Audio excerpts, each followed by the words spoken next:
নমস্কার বন্ধুরা, আজ আবার মাদা কিচেনের ব্লগ থেকে চলে এসেছি। করবো হলো ইলিশ মাছ। এই যে ইলিশ মাছটা নুন হলুদ আর সর্ষের তেল মাখিয়ে রেখেছি। আর নুন একবারই দিয়ে দিয়েছি, আমি আর নুন দেব না। আর এই যে হলো সর্ষে আর কাঁচা লঙ্কা, আর কিচ্ছু দেবো না।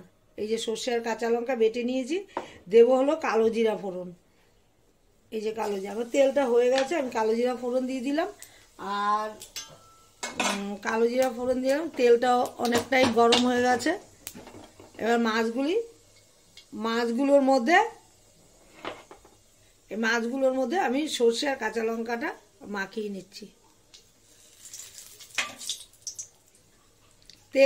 তেল আর নুন হলুদ তো মাখিয়ে রেখেছি, আমি আর দেবো না।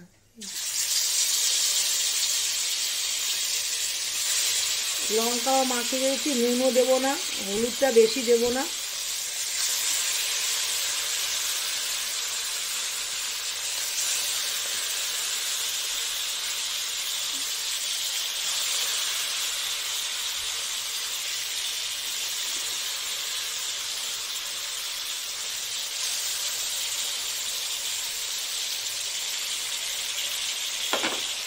বাকিগুলো দেবো, আমি একটু উল্টে দিয়েই সর্ষেটা দিয়ে দেবো জলে গুলে।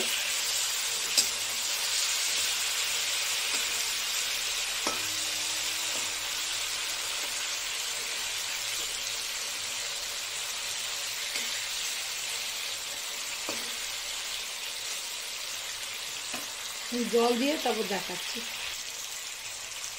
আমার এটুকু ভালোই ভাজা হয়ে গেছে। এবার এইখানে সর্ষে আছে, জল একবারই দিচ্ছি, আর দেবো না, হালকা আঁচ করে দেবো। করে দিয়ে আমি ঢেকে দেবো। এখন ঢেকে দিয়ে হালকা আছে যতক্ষণ হয়, মানে সেদ্ধ হতে যতটুকু সময় লাগে আর কি, তারপর পরে আবার দেখ। এই যে আমার সর্ষে ইলিশটা হয়ে গেছে, দেখতে তো দারুণ হয়েছে, খেতে অবশ্যই ভালো হবে। আর তার আগে আমি 3টে কাঁচা লঙ্কা তো বেটে দিয়েছি, আবার 3টা কাঁচা লঙ্কা দিয়ে দিলাম। আর আমার মতো একদম চটজলদি এরকম রান্না করে ফেলতে পারেন বন্ধুরা। হ্যাঁ, আমার এই রেসিপিটা যদি ভালো লেগে থাকে কোনো দিক দিয়ে, তাহলে পরে ভালো লাগলে লাইক শেয়ার কমেন্ট করবেন, সাবস্ক্রাইব করতে একদমই ভুলবেন না। সবাই ভালো থাকেন, সুস্থ থাকেন। আমি ভালো থাকলে ডেলি কিছু না কিছু আমি রান্না দেবই। আমি যা নিত্যকার খাবো সেটাই দেবো। আমার রেসিপিটা হয়ে